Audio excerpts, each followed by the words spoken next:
Hola, ¿cómo están? Les doy la bienvenida a esta clase gratuita. Estamos en Excelencius y bueno, vamos a hablar de un tema bien importante, pero también controvertido, que yo creo que han escuchado bastante y que implica pues el desarrollo de toda una clase, porque no nada más es decir, bueno, la pensión alimenticia a quién le corresponde. Si por ley se supone que nos toca el 50 y el 50% al padre y a la madre. ¿Es esto real? O sea, el padre tiene que dar el 50% de todos los gastos y la madre el otro 50%. Bueno, es lo que vamos a analizar en esta clase. Y precisamente de ahí deriva el tema si es una mentira. Vamos a analizarlo de tal forma que ustedes lleguen a su propia conclusión. De antemano podemos decir que hay que considerar varias determinantes. ¿Por qué? Yo siempre he afirmado que el derecho familiar es casuístico. ¿Qué quiere decir? Que no en todos los casos se va a aplicar la misma regla, que incluso en la determinación de pensión alimenticia va a ser muy variable y muy distinta porque cada familia tiene un rol diferente, cada familia tiene un ingreso diferente, una forma de vida diferente, un nivel socioeconómico.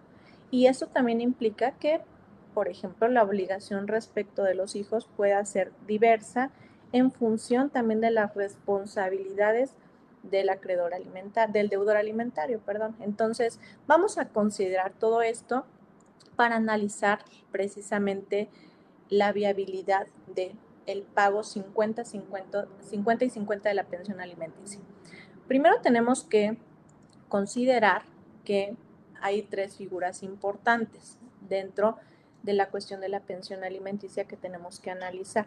Tenemos que empezar con lo general. Vamos de lo general a lo particular. La patria potestad. ¿Qué implica la patria potestad y qué es? Porque en muchas ocasiones la seguimos confundiendo con la guarda y custodia y por eso muchas discrepancias de lo que ocurre en juicios familiares. ¿Por qué? Porque creen que porque tienes la guarda y custodia tienes el derecho de decidir y de poder determinar todo lo relacionado con la cuestión de los hijos. Vamos a definir. Primero, la patria potestad lo tenemos que considerar como esta amplitud de obligaciones y de derechos y de responsabilidades respecto de los hijos, es decir, padres hacia hijos. Esto deriva obviamente de una cuestión de parentesco y filiación. ¿Y qué implica? Que vamos a poderlo comparar de alguna forma, y esto para efectos prácticos yo siempre les digo así, bueno, tenemos un pastel completo, todo el pastel implica que es la patria potestad. ¿Y qué va a ser, por ejemplo, la guardia y custodia y la convivencia? Bueno, va a ser una rebanada de ese pastel. Si nosotros consideramos que la patria potestad es ese cúmulo de derechos y obligaciones respecto de los padres hacia los hijos, bueno, una parte de esa obligación o de esa responsabilidad es, por ejemplo, la guardia y custodia. Otra parte es el régimen de visitas y convivencias, otra parte es la cuestión de la pensión alimenticia. Eso es importante que lo entendamos.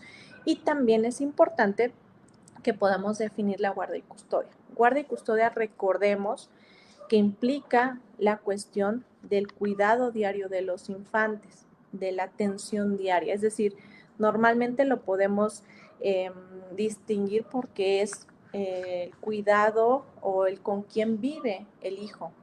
¿Quién va a tener esa responsabilidad de decidir el día a día las cuestiones básicas e indispensables respecto al cuidado de los niños? Y bueno, aquí nada más como cuestión general para que vayamos trayendo el concepto de guardia y custodia. Fíjense un dato curioso, las palabras guardar y custodiar, vamos a ver de dónde provienen en su origen etimológico. La palabra guardar viene del germán guardón, que significa cuidar, y del latín custos, derivado de curtos, que es una forma agente del verbo curare, que también quiere decir cuidar. Entonces, podemos entender esta parte que guarda y custodia de los hijos es esta figura jurídica que deriva de la filiación y el parentesco regulada por la patria potestad, que implica precisamente el cuidado y la atención diaria de los niños niñas y adolescentes respecto de sus padres. Es decir, los padres tienen esta obligación. Esto es bien importante. Y de aquí también va a derivar otra cuestión importante, que es el régimen de visitas y convivencias y la pensión alimenticia, que es el tema trascendental. Podemos decir que en la mayoría de familias o de casos o de nuestro rol diario, pues cuando hay una familia constituida, padre, madre, hijos, y habitan en un núcleo en común, pues las obligaciones se comparten. Es decir, nos dividimos gastos, compartimos responsabilidades de cuidado. No hay de alguna forma mayor problema, porque la rutina diaria, la cuestión de pues la forma de vida, pues van haciendo que las responsabilidades puedan fluir y se puedan compartir de alguna forma sin algún conflicto entre las partes. Pero ¿qué es lo que pasa cuando hay una ruptura familiar? Pues normalmente una separación, un divorcio, pues los hijos no podemos repartirlos o dividirlos, ¿no? Y pasa y empiezan estas circunstancias de conflicto respecto a qué obligaciones te tocan a ti como padre y qué obligaciones me tocan a mí como madre. Esto es bien importante porque cuando se da o empiezan a surgir estas confrontaciones es cuando se deriva en un proceso legal que comienza con una demanda de guarda y custodia, de pensión alimenticia. Ojo, y hablo de guarda y custodia y pensión alimenticia porque la cuestión de la patria potestad es una situación diversa. Como lo señalé en un principio, la patria potestad, al englobar todas las responsabilidades, obligaciones y derechos respecto de los padres hacia los hijos, bueno, para que se pueda perder la patria potestad o suspender, tienen que darse algunas causales de nuestro Código Civil. Cosa diferente en la cuestión de guarda y custodia y alimentos, donde cuando hay un conflicto legal, de alguna forma las partes tienen la necesidad de poder poner en manos de un tercero que es una autoridad jurisdiccional para resolver ese conflicto, y ya que el padre y la madre no se pueden poner de acuerdo respecto a cuestiones de gastos, de quién va a cuidar a los hijos y demás, pues tienen que someter la controversia a un juzgador para que éste decida con medios de prueba quién es la persona más idónea para cuidar a los hijos o para atenderlos en el día a día, y quién es la persona que va a estar obligada a pagar una pensión alimenticia. Entonces, podemos entender que los sujetos obligados en este tipo de casos pues son los padres hacia los hijos. En esta ocasión no vamos a analizar temas de pensión alimenticia para cónyuges o de los hijos hacia los padres, sino pensión alimenticia de padres hacia los hijos. ¿Cuál es el marco normativo? Bueno, recuerden que el artículo 4 constitucional implica el principio de interés superior de la infancia. ¿Esto qué quiere decir? Que los derechos de los niños siempre deben de prevalecer sobre cualquier otro en cualquier determinación judicial. Y este principio constitucional, pues tiene un impacto en nuestras leyes sustantivas y adjetivas. Entonces, vamos a partir de este principio constitucional, el marco normativo como principal.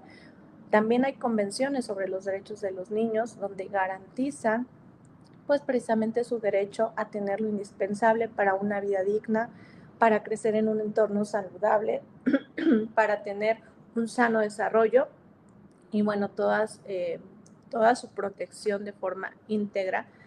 Y esto nos lleva también al fundamento normativo local, es decir, vamos a encontrar regulada la cuestión de los alimentos en cada uno de nuestros códigos civiles y cada uno de nuestros códigos procesales. Ejemplo, el artículo 5.16 del Código de Procedimientos Civiles del Estado de México también habla de este interés superior de la infancia, pero en general vamos a encontrar la regulación de los alimentos de forma específica en cada uno de los códigos. Ahora, vámonos al punto subsecuente. ¿Por qué vamos a analizar si es procedente el pago del 50 y el 50? ¿Qué implica esto?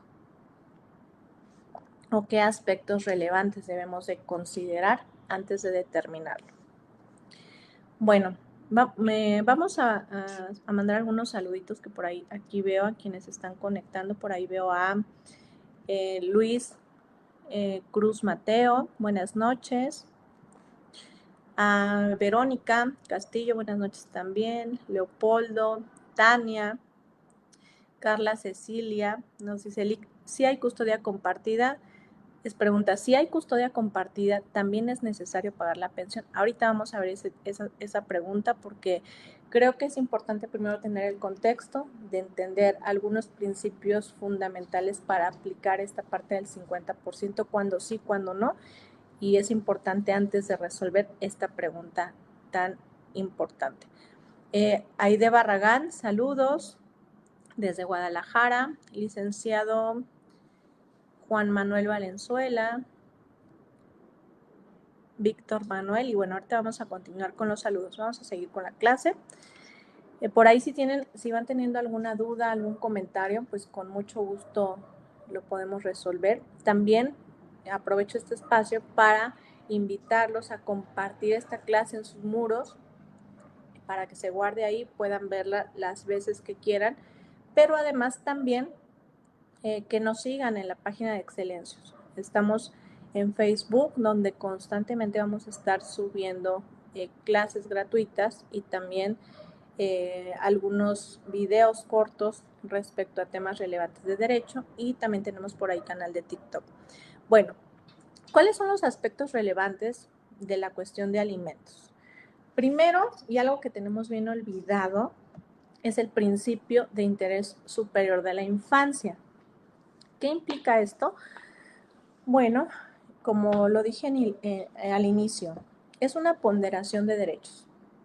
Cuando nosotros estamos en un proceso judicial, hay intereses de las partes que inician ese proceso legal, actor, demandado, padre o madre. Y en esa confrontación por que se obtengan las pretensiones que cada uno busca, bueno, pues el juzgador atiende a las peticiones de las partes o va a resolver en algún momento con una sentencia quién tiene la razón y cómo se van a otorgar. Pero ¿qué es lo que pasa cuando hay derechos de niñas, niños y adolescentes involucrados? Que el juzgador tiene que cambiar la perspectiva de cómo juzga y tener que considerar y analizar cada una de las decisiones que tome respecto a la afectación de la esfera jurídica de ese niño. Ejemplo, si va a determinar una pensión alimenticia provisional, pues tiene que considerar qué es lo más beneficioso para él o para ella, en este caso el niño involucrado. No va a haber situaciones respecto a qué es lo más conveniente para la mamá, qué es lo más conveniente para el papá. Le interesa al juzgador, y así debe de ser, dónde va a estar mejor este niño en respecto a la guarda y custodia provisional de momento, que es a quien se le va a otorgar temporalmente mientras dura el proceso ese cuidado diario del niño, y mientras obviamente el juzgador tiene mayores elementos para determinar quién es el más idóneo. Lo mismo pasa con la pensión alimenticia. A lo mejor el papá o quien se designa el pago de pensión alimenticia provisional pueda decir, ¿sabes qué? Yo no tengo trabajo o gano cierta cantidad que es muy mínima, pero pues el juzgador no tiene que ponderar esa decisión nada más inclinador conforme a lo que manifiesta la persona que va a pagar la pensión alimenticia, sino conforme a las necesidades del hijo. Ejemplo, si me está diciendo la persona, yo puedo pagar 300 pesos semanal, pero el niño tan solo de alimentos es un gasto de 200 pesos diarios, pues sería una afectación a su interés superior de la infancia. Y esto pues relacionado con el siguiente aspecto relevante, que es el principio de proporcionalidad, que confundimos con la cuestión de decir, es lo único que tengo, que puedo pagar, y a eso te debes de acatar, juzgador. No, porque es una armonía de principios que tienen que manejarse de alguna forma armónicamente para que pueda ser justo lo que se determine, ya sea de forma provisional o definitiva. A lo que me refiero es que el principio de proporcionalidad de alguna forma tiene este enfoque de considerar ambas perspectivas. A ver, cuáles son las necesidades de los niños involucrados, pero también cuál es la capacidad económica del deudor alimentario. Y recordemos que la capacidad económica ya no es, como estábamos acostumbrados a señalarlo, simplemente con cuánto gana la persona o cuánto puede, entre comillas, comprobar con un recibo, sino se tiene que atender a muchos aspectos. La capacidad económica es en un sentido más amplio. A ver, la persona que va a pagar pensión alimenticia, ¿cuál es su trabajo?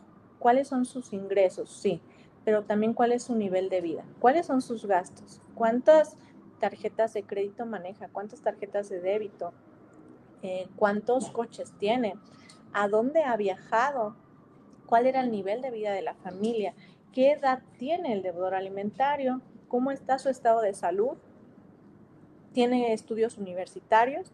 Todas estas condiciones implican que el juzgador no nada más se base en determinar su capacidad en cuánto puede percibir o que pueda acreditar con un recibo de pago, sino es una cuestión más íntegra. Y esto precisamente deriva de alguna forma algunos fraudes procesales o engaños por parte de los deudores alimentarios o de los padres o madres que se les exige una pensión al mentir respecto a sus ingresos. Entonces, es importante que tengamos bien presente este concepto también de capacidad económica, que implica un todo, para que ustedes al momento de solicitarle a un juez no nada más se enfoquen en un comprobante de ingresos, sino en un análisis amplio de cada una de las circunstancias que debe de considerar el juzgador para determinar su capacidad económica.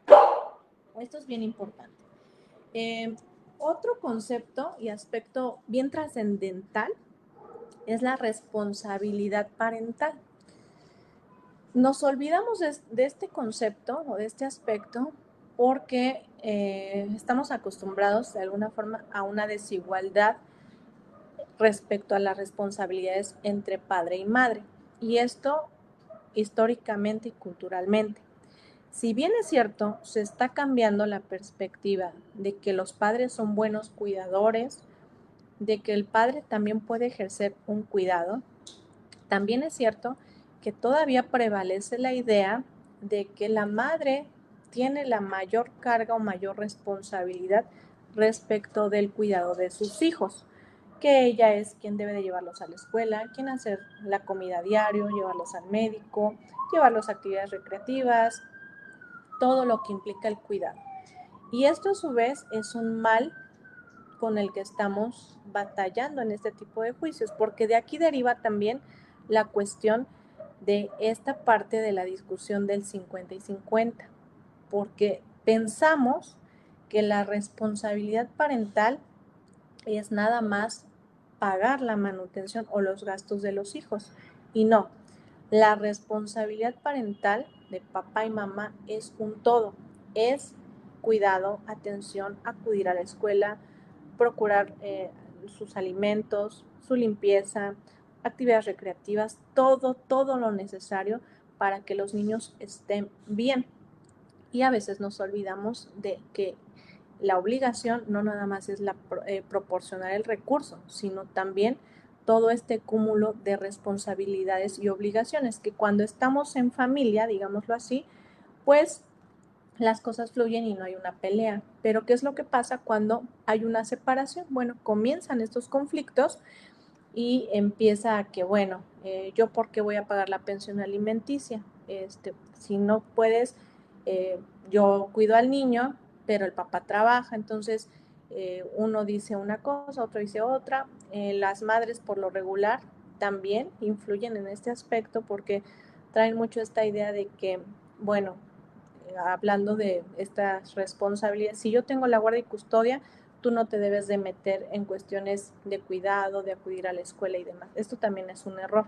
Entonces debemos de ir equilibrando esta parte de entender que las responsabilidades parentales están relacionadas con la patria potestad y que es el cúmulo de todo. De ahí va a partir que podamos ir aterrizando la viabilidad de compartir la pensión alimenticia en un 50 y un 50, porque esta solo es una parte de esa responsabilidad, no es el todo. El pagar pensión alimenticia no es todo, lo reitero. Y bueno, por aquí vamos a continuar con algunos saluditos y preguntas que voy viendo. Marco Antonio Adrián Romero, buenas noches. Jurídico Zona Volcanes, también buenas noches. ¿Cómo están? Celi Montiel Soto, bienvenida. Nos dice por ahí Alfonso, licenciada, lo que he notado cuando hay, bueno, supongo que quisiste decir alienación parental por molestar el papá a su expareja, no les proporciona alimentos y la mamá, para que no la estén molestando, ya no le exige alimentos, pero no es derecho de la madre, sino derecho del acreedor alimentario, violentando el interés superior de niñas, niños y adolescentes. Correcto, es que ¿saben qué? Empezamos con esta parte de la mezcolanza de derechos y de obligaciones. Las parejas hacen esta integración del problema de pareja con la cuestión de obligaciones y responsabilidades parentales. Lo revuelven y son cosas totalmente independientes. La relación que se terminó a través de un divorcio o de una separación es una situación diversa al derecho de los hijos, a las responsabilidades de los hijos, al pago de pensión alimenticia, a las cuestiones de cuidado. Es una situación también alarmante que, por ejemplo, en la cuestión de pensión se pueda incluso, se me fue la palabra, digamos, a condicionar, esa era la palabra, condicionar el que yo te pague pensión alimenticia. Te voy a dar pensión alimenticia para los hijos, pero si no tienes nueva pareja. Te voy a dar pensión alimenticia, pero lo que yo quiera y cuando yo quiera. Entonces, eso es de antemano un error. Eso no puede ser. Segundo, las mamás también, no podemos negarlo, también condicionan. No vas a ver a los niños si no me pagas la pensión, o no los vas a ver si no me das esto y demás. Y es aquí donde dejamos de lado la obligación y la responsabilidad parental que les corresponde a los dos, porque a las dos personas, al padre y a la madre, lo que les debe de preocupar es el bienestar, el sano desarrollo y que sus hijos crezcan en un ambiente sano y armónico, cosa que a veces se les olvida. Pero bueno, esa es una situación muy real de lo que acontece. Y que por eso es complicado también la cuestión 50 y 50, porque nunca es equitativo. Y ahorita vamos a ver por qué. Nos dice por ahí Gabriel, saludo a todos desde Teoloyucan, Estado de México. Anamil desde Quintana Roo. Ay, qué rico vivir en Quintana Roo. Saludos cordiales desde Guadalajara. Nos dice por ahí Rose Zárate. Si el padre tiene una discapacidad, pero trabaja y recibe pensión por discapacidad por parte del gobierno, ¿se le puede pedir pensión alimenticia? Bueno, recuerden que una causa de justificar o poder cesar la obligación alimentaria es la imposibilidad de uno de los padres. Si existe la imposibilidad para generar recursos para la manutención de sus hijos, sí puede ser una excluyente para terminar el pago o la obligación de pagar pensión alimenticia. Ahora, sin embargo, si recibe una pensión segura, basta y suficiente, que pueda de alguna forma alcanzar para cubrir sus necesidades de vida indispensables de subsistencia del deudor, sí se puede destinar un porcentaje para apoyo o manutención de los hijos acreedores alimentarios. Pero bueno, aquí habría que ver la cantidad que está recibiendo como pensión, qué tan suficiente es y también qué grado de discapacidad, ¿no? O si también puede hacer otras actividades. Es aquí donde yo les digo que la cuestión de la capacidad económica engloba todo. O sea, ¿cuál es ese estado de salud? Realmente ya no puedes hacer ninguna actividad que te retribuya un recurso para cumplir con esas obligaciones. Esos son los puntos que tenemos que considerar. De antemano yo te podría decir que sí se puede, pero tendríamos que ver cantidades y el caso en particular del nivel de discapacidad de la persona deudora.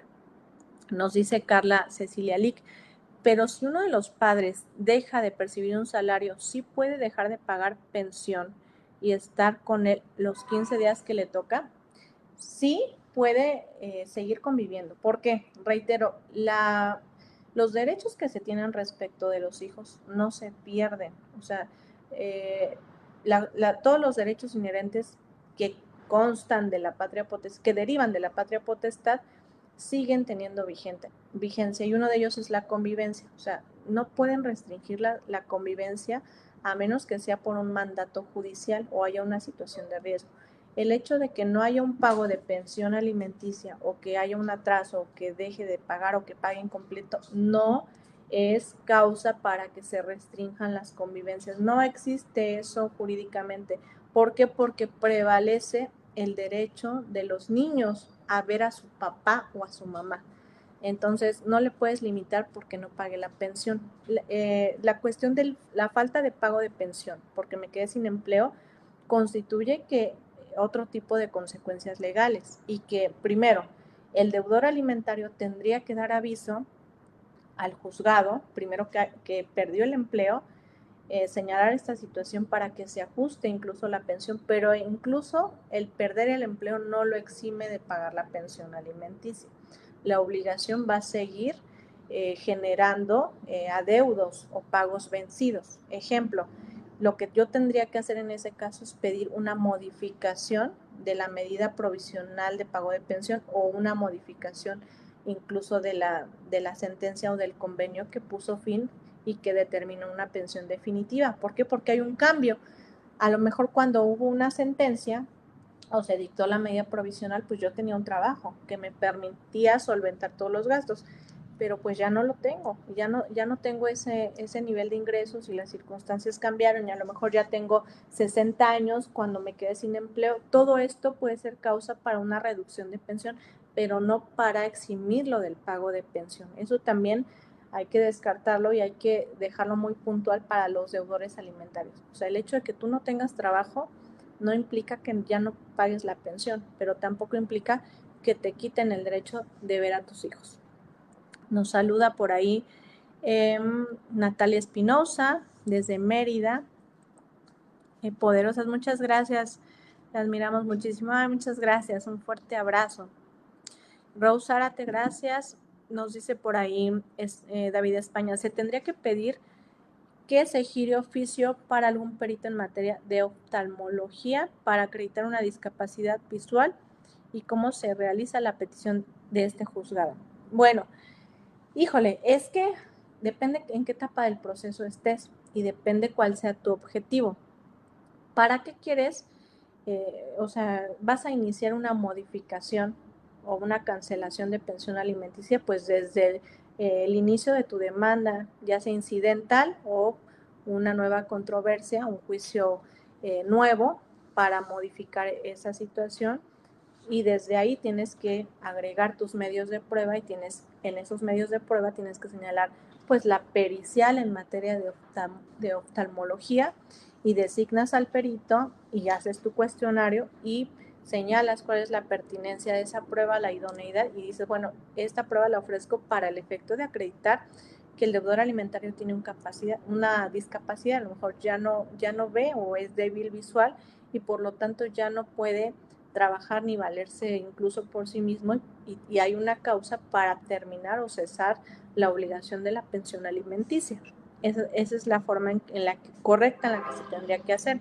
Ahora, si se da a lo mejor durante el debate de una medida provisional, si se da la cuestión de la discapacidad, bueno, la puedes ofrecer en esa etapa procesal donde se modifican las medidas provisionales, o dentro del procedimiento antes de, pues como una prueba superveniente. Aquí hay que ver en qué etapa del proceso estás, ¿sale? Nos dice por ahí Isela, Lick, buenas noches. Si no tengo cómo comprobar los ingresos del padre, sin embargo, es director de 2 escuelas, la mamá es la dueña, ¿qué se podría hacer? Tiene 3 menores. Bueno, aquí es, la mamá del deudor alimentario es la dueña. Yo pensé que la de los niños. Dije, bueno, si trabajan juntos como esta, no. Miren, es algo complicado porque normalmente hay complicidad luego de los padres o de las madres de los deudores alimentarios, más cuando trabajan en un negocio familiar. Aquí recordemos que hay más medios de prueba y hay que indagar muchísimo en cuestión de cuentas bancarias. Recalco mucho la cuestión de la capacidad económica y de que no es lo mismo que los ingresos que se tienen, porque a veces nos olvidamos y creemos que nada más con que se gire oficio a la fuente laboral, con eso se va a determinar el porcentaje. Nos falta hacer un análisis más completo y sobre todo nosotros peticionar y sustentar cómo debe el juzgador considerar la capacidad económica. ¿Qué implica esto? Que se analice todo el entorno. A ver, rastréate todas las cuentas bancarias que tenga, todos los ingresos, depósitos, el nivel de vida, si viaja al extranjero, qué autos tiene, todo lo que pueda de alguna forma acreditar en realidad este nivel de vida y este estatus económico. Ahora, la cuestión también que yo le decía, oye, a veces no es como idóneo o de alguna forma creíble decir, es que gana lo mínimo y no puedo comprobar ingresos, pero tiene una licenciatura o tiene una maestría y tiene doctorado. O sea, no es viable con eso y también podemos irnos a pedir, oye, ante la SEP, ¿sabes que esta persona tiene 2 especialidades, tiene maestría, tiene doctorado? Una persona con esta capacidad para generar riqueza, me vas a decir que está ganando 500 pesos semanales. Por eso nos tenemos que ir más allá de nada más lo que reporta la fuente laboral. Pero si tú no lo haces correctamente en la demanda, si no lo haces valer y no haces ese análisis completo de esa capacidad, pues el juzgador, la mayoría de los casos no lo va a hacer y solamente se va a resolver conforme lo que le informe la fuente laboral. Por eso es bien importante, ¿sale? Y también señalar y manifestar incluso la cuestión de la madre, ¿no? Sabes que esta persona puede estar mintiendo porque tiene un interés en el asunto, porque es mamá del señor, porque pues obviamente están falseando la información y que incluso se hagan apercibimientos como tal a la señora para que remita la información o incluso pudiera ser, oye, remite que mande un informe respecto a lo que pagan a los empleados de la propia escuela, si es coincidente. Entonces tenemos que buscar más medios de prueba relacionados con toda la cuestión de la capacidad económica. Me dice Rose Zárate, si el menor no quiere convivir con el padre, ¿se respetaría al menor no verlo? Fíjense que esto es algo que en la mayoría he escuchado como pretexto para impedir las convivencias. Porque yo les preguntaría algo, ¿qué niño o niña no quiere ver a su papá o a su mamá? O sea, si tu padre ha sido una buena persona contigo, eh, has crecido con él y tienes un afecto o un lazo, ¿qué niño no quisiera estar con su papá o con su mamá? La cuestión es que a veces involucramos a los niños y empiezan a decir esta cuestión de, oye, tu papá es malo, tu papá no me da pensión, tu papá no te sabe cuidar, tu papá esto, y entonces los niños empiezan a desarrollar esta parte de lo que decía el compañero de influencia. La alienación es un término complejo porque ha estado mucho en discusión. Lo sacaron del Código Civil de la Ciudad de México y en la mayoría de códigos no se encuentra como tal el concepto. ¿Por qué? Porque hacen alusión a que como tal no hay evidencia científica de su existencia. Entonces, si le dan el enfoque del síndrome de alienación parental, este no existe, porque no es un concepto comprobado científicamente, con metodología. ¿Qué es lo que pasa? Y que en muchos códigos civiles y procesales lo trasladaron a la cuestión de violencia familiar o violencia psicológica. Cuando hay una influencia hacia los menores, cuando se fomenta el odio o el rechazo de un niño hacia su padre o hacia su madre, de alguna forma se cataloga este sentido. Ya no podemos hacer como tal mención de alienación, porque muchas veces nos dicen eso es inexistente. Pero bueno, ahí podríamos entrar a un debate. La situación es que científicamente no tiene un sustento, pero en la realidad vemos que es muy constante. Entonces, aquí se ve mucho en la cuestión de la convivencia esta interferencia parental o esta influencia. Yo les diría de primera mano, uno como madre o como padre, primero dices, bueno, mi hijo tiene derecho a ver a su papá o a su mamá, ¿no? Entonces, si todo el tiempo que vivimos juntos veía a su papá o convivía con el papá, ¿por qué después de la separación casualmente ya no quiere verlo? Lo primero que yo te diría es, no es una excusa. Y el hecho de que supuestamente el niño diga, no quiero ver a mi papá, tampoco se justifica. Que lo usen indebidamente, sí. La obligación de la madre o el padre que tiene la guardia y custodia es fomentar las convivencias, es decir, hijo, tienes que ir con tu papá a convivir y fomentar ese lazo. Ahora, si hay una resistencia del niño que diga, no es que no quiero ir o de verdad se ponga en un estado de ansiedad o mal, debe de haber una causa justificada. Entonces, de primera mano yo te diría, bueno, si yo tengo un hijo y me dice, no quiero ver a mi papá y le da temor, diría, de primera mano diría, no es normal, porque un niño no tiene esas conductas con su padre o con su madre. Entonces, lo primero es indagar por qué no quiere ver a su papá. Si hay una causa justificada, es decir, hay violencia familiar, hay violencia sexual de cualquier índole, violencia psicológica, agresiones, etcétera, ahí sí hay una causa justificada para que se restrinja las convivencias.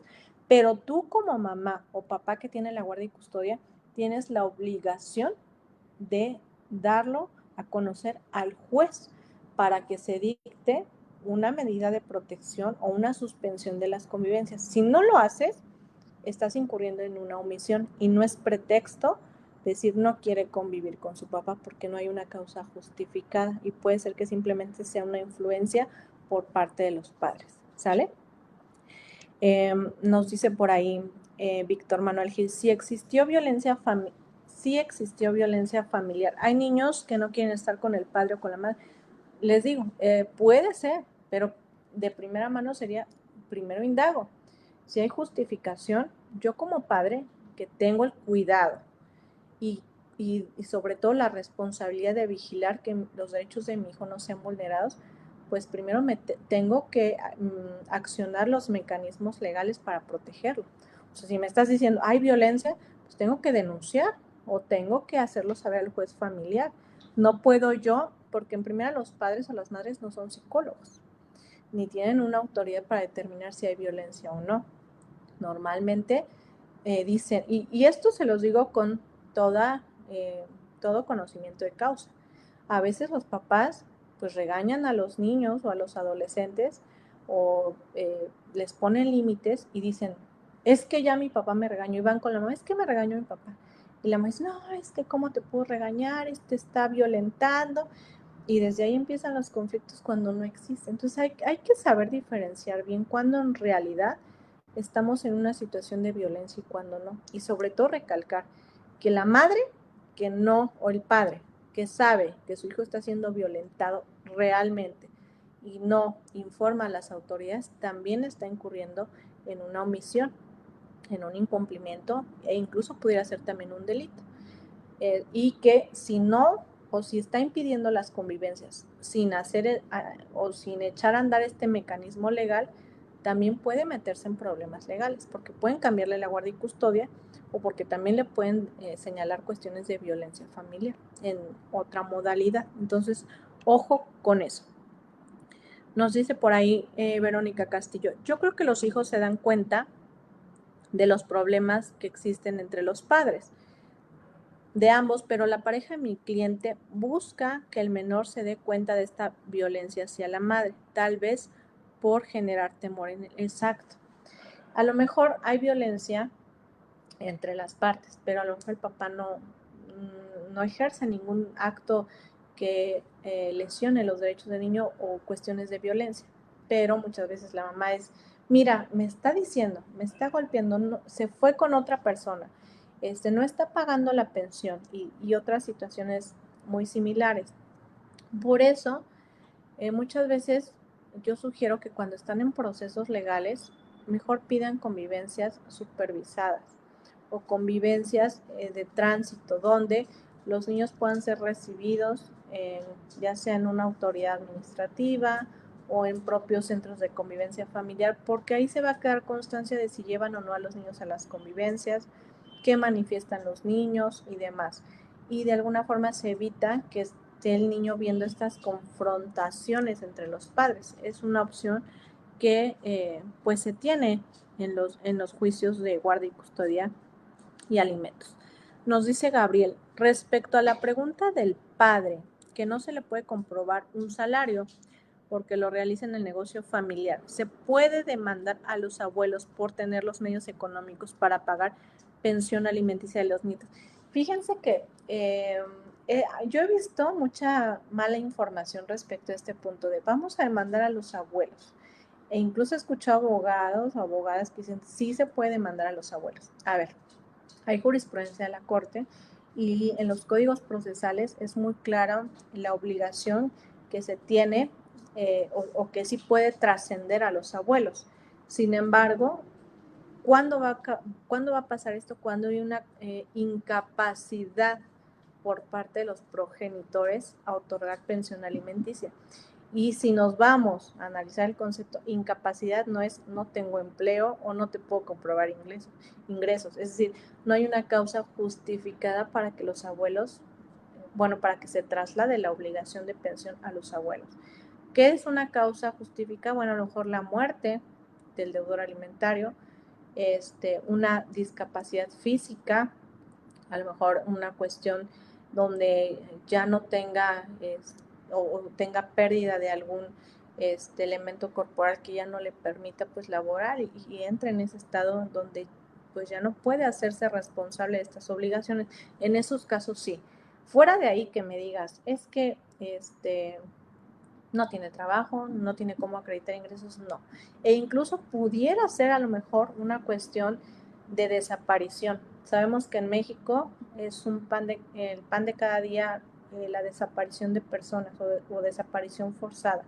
En un caso de estos, cuando se agote a lo mejor un procedimiento de este tipo, sí puede trasladarse la obligación a los abuelos, ¿sale? Nos dice Adela Fonseca, buenas noches. Por ahí nos dice Alfonso Hernández, originalmente en el Código de la Ciudad de México contemplaban como síndrome de alienación parental, pero en el catálogo médico no existe como síndrome. Por eso se cambió la alienación parental y esta puede incurrir que los niños sean más adelante violentos e incluso suicidio y pérdida de la patria potestad. Sí, eso es lo que yo les decía, que desapareció de los códigos porque no hay un sustento científico. Sin embargo, pues se puede traducir la cuestión de influir, de meter temor, de fomentar el odio hacia otro progenitor como una violencia en agravio de los niños. Ahora, esto que dice Alfonso es bien cierto.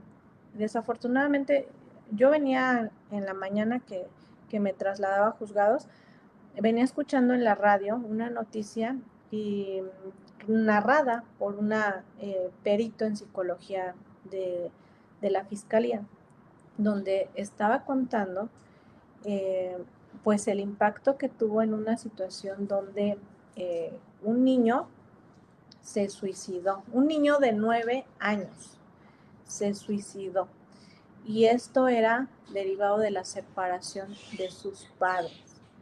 Entonces yo me pregunto ahí, ¿a qué, o sea, en qué cabeza cabe que un niño de 9 años busque el suicidio por una cuestión de separación de los padres? ¿Hasta dónde llega el egoísmo de dos adultos de involucrar a los niños en un problema que tendría que ser de dos, donde se les olvida cuál es la obligación respecto de sus hijos, independientemente de todo lo demás?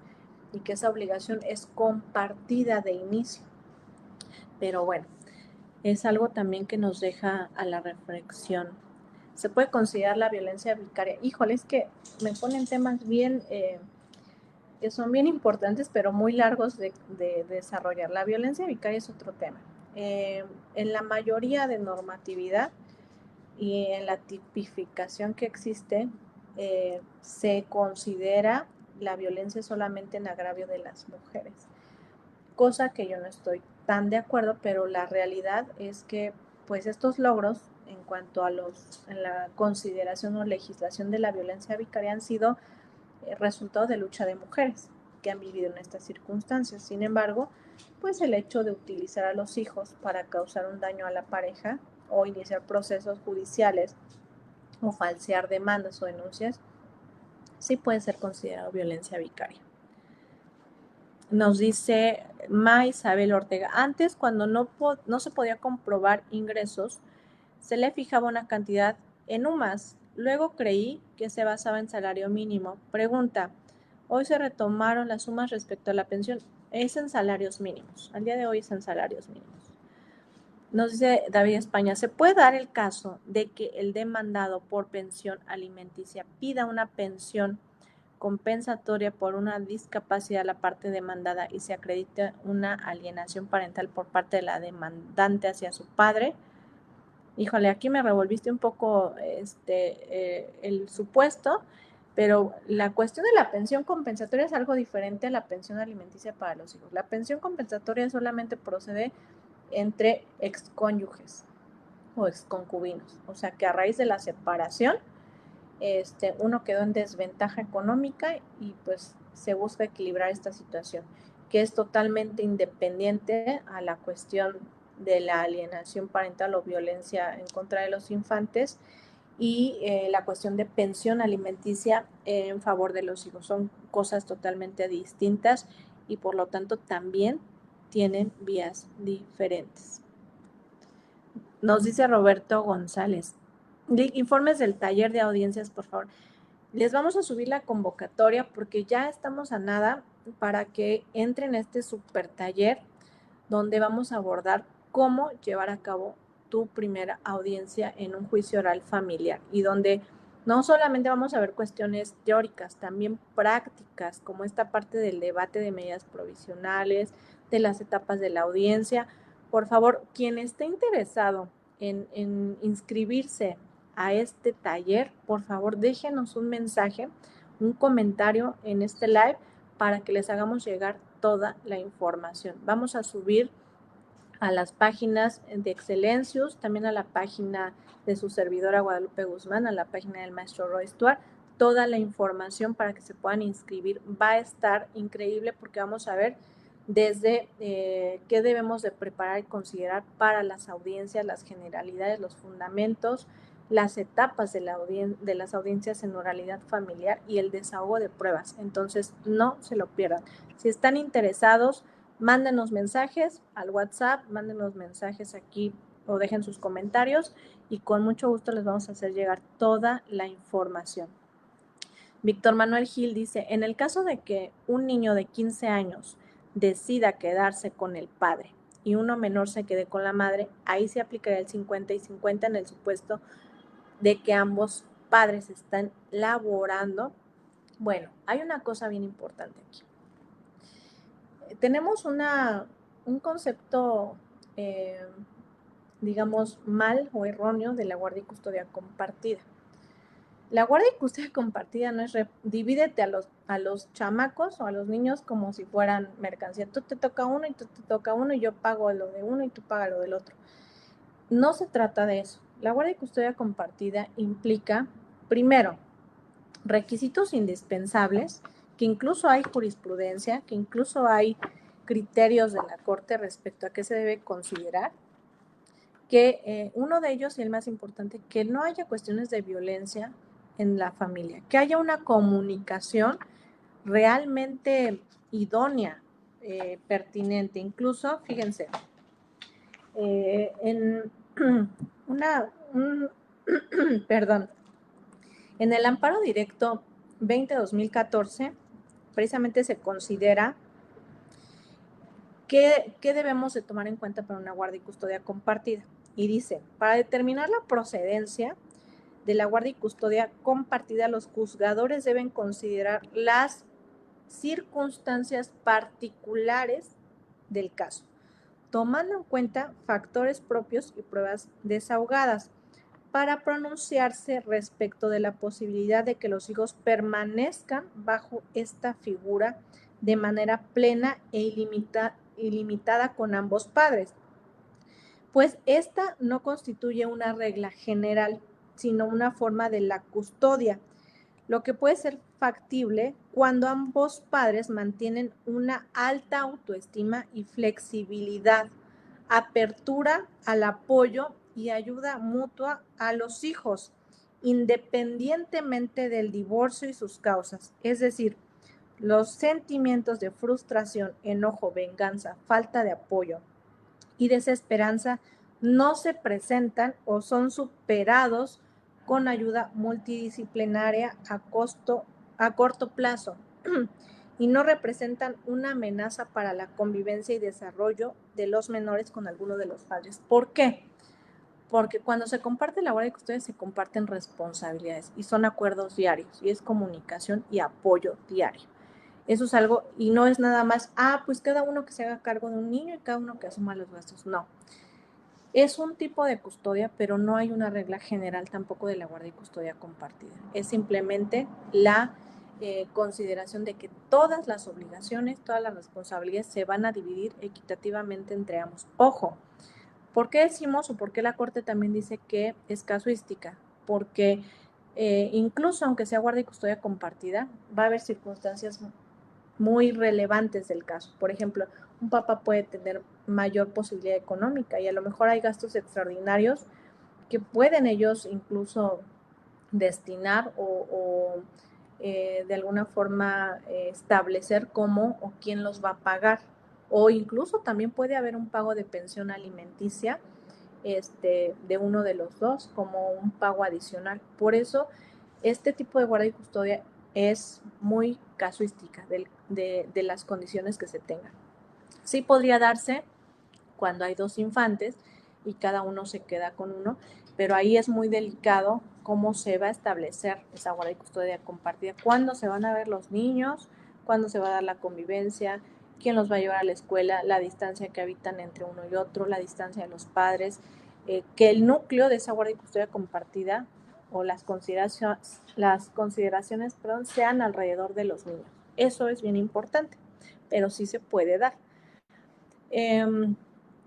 Nos dice información del taller. Les vamos a hacer llegar la información del taller.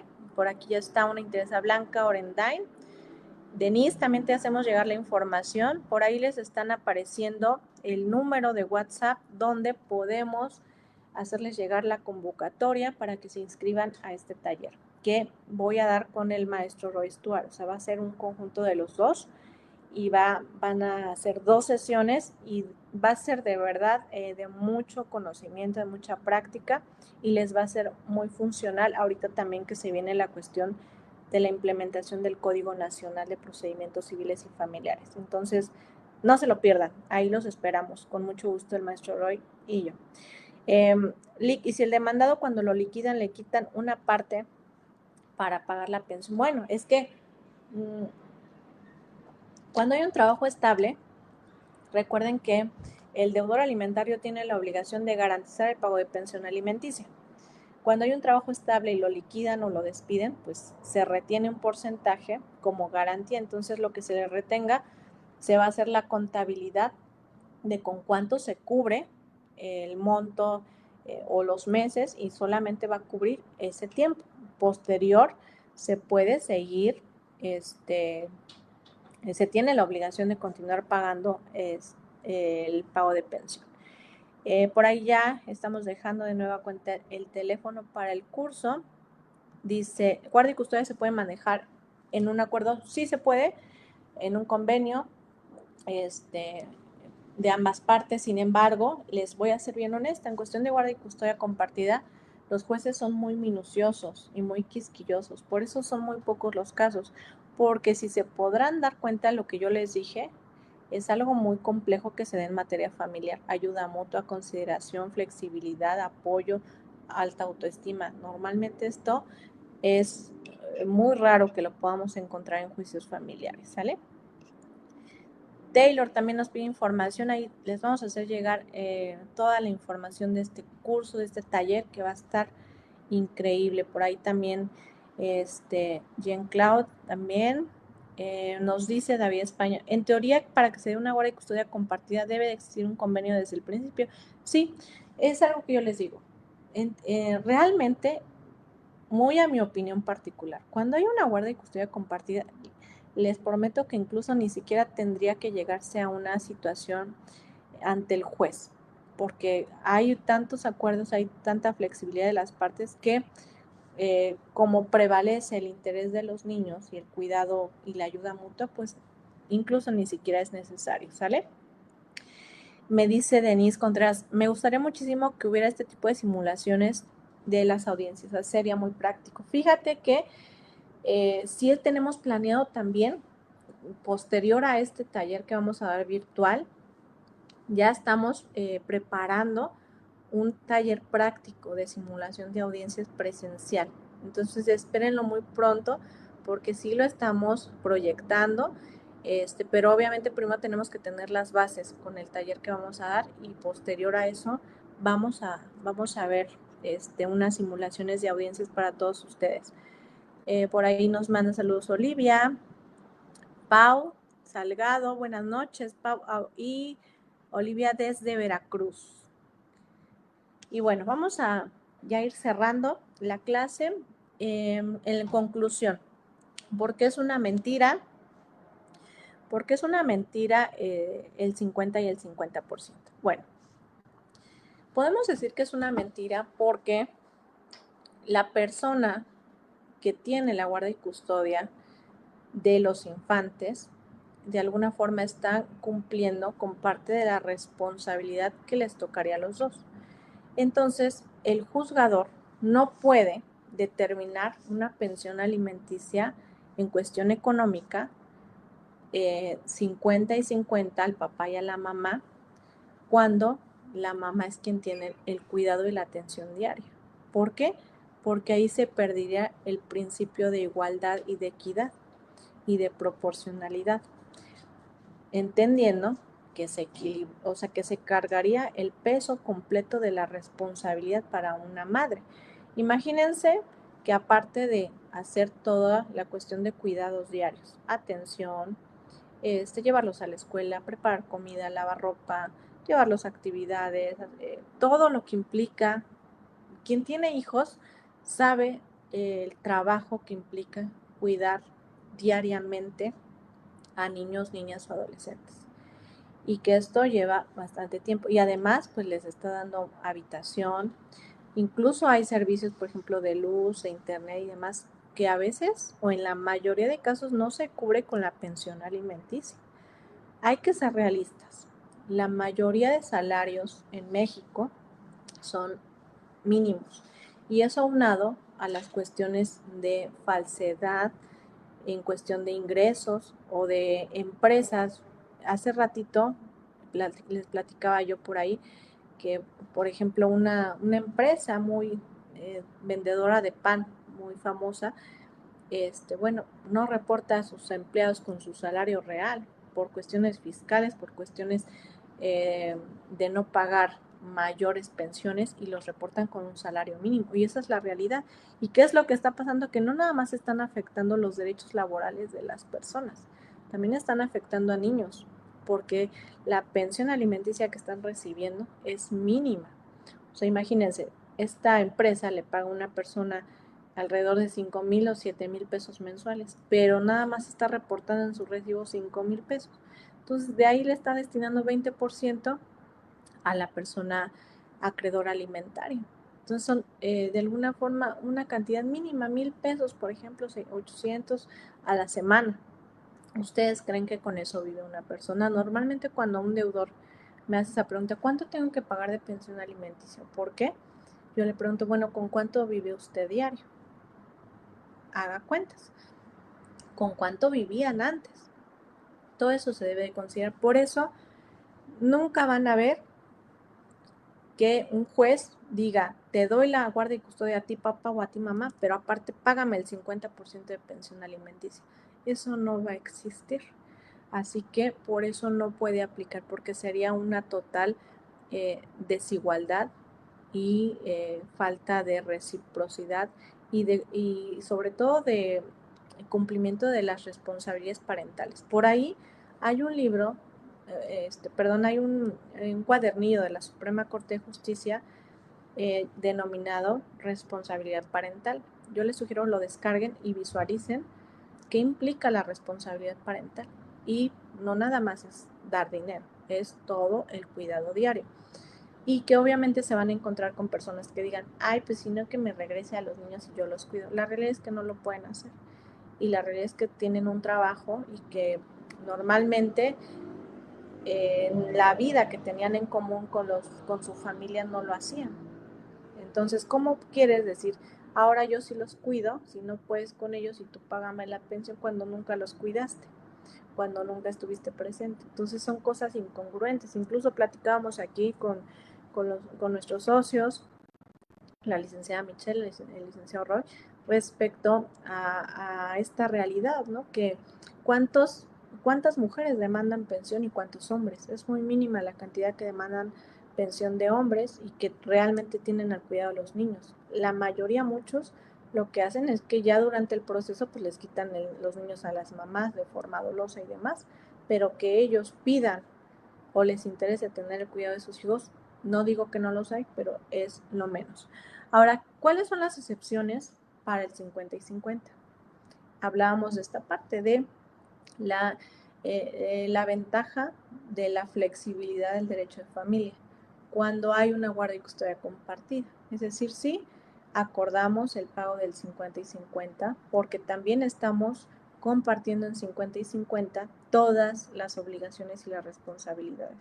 A lo mejor yo lo llevo a esto, tú lo llevas a la escuela, yo lo llevo al médico, tú lo llevas al dentista. Entonces hay una balanza equilibrada, no nada más en cuestión de gastos, sino también en responsabilidades. Esa sería la excepción para poder pagar una, o para poder considerar una pensión al 50 y 50. Y ojo, fíjense muy bien porque la verdad luego hay mucha desinformación. Yo estaba viendo por ahí un TikTok de un entrevistado en un programa donde afirmaba que la mujer tenía, o bueno, la persona que tenía la guardia de custodia tenía que pagar el 50% de pensión. Eso no es real. Lo está pagando con la parte de suplir toda la responsabilidad parental respecto del cuidado diario.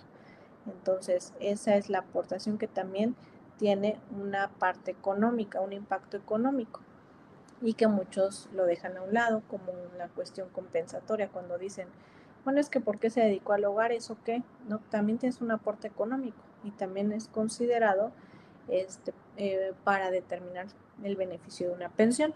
Pero bueno, en general es lo que podemos considerar y con esta parte voy cerrando ya con los últimos comentarios. Nos dice por ahí Ana, si el papá no da dinero, la mamá trabaja cuando se mete la demanda. ¿Qué pasa con el trabajo? ¿Qué pasa con el trabajo de mamá en caso de que ella se queda la guardia y custodia? Bueno, es que el hecho de que la mamá trabaje no implica que no le puedan dar la guardia y custodia.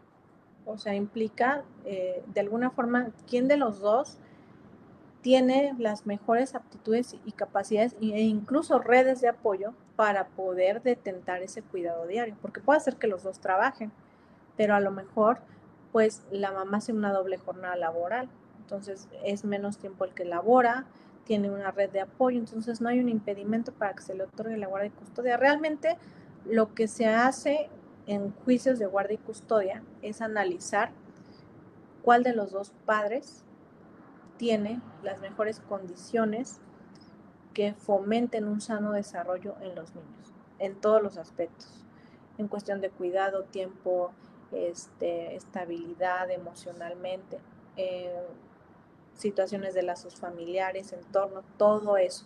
Entonces, el que trabaje o no, no es una limitante para que pueda tener la guardia y custodia. Nos dice, ¿y pueden reportar menos del salario mínimo? Sí, sí pueden, ¿por qué? Volvemos a lo mismo, todos los casos son diferentes y todas las personas ganan de forma diferente. Incluso hay familias que sí, realmente sí viven con 1,000 pesos semanales o con 1,500 pesos semanales, y pues aquí se tienen que ajustar, pero tiene que haber un análisis de la realidad social de esa familia, no nada más es decir, voy a reportar el salario mínimo y se puede, sino que realmente esa sea pues el nivel de vida y los ingresos de la parte. No sé si hay de Barragán, sin duda un tema muy controversial del día a día, mucha información incierta. Gracias por su ponencia y compartir conocimiento. Buenas noches. Muchas gracias a ti, Aide. Verónica Castilla, ¿de dónde es el libro? Es de la Suprema Corte, es un cuadernillo. Búsquenlo así, Responsabilidad Parental Suprema Corte, y lo pueden descargar sin problema. ¿Sale? Y ya por último nos dice Jesús Rodríguez Corea, ¿podría haber una guardia y custodia compartida? Sí, sí puede haber una guardia y custodia compartida siempre y cuando se den los requisitos que les comenté, y siempre y cuando las condiciones y sobre todo el bienestar de los niños lo permitan.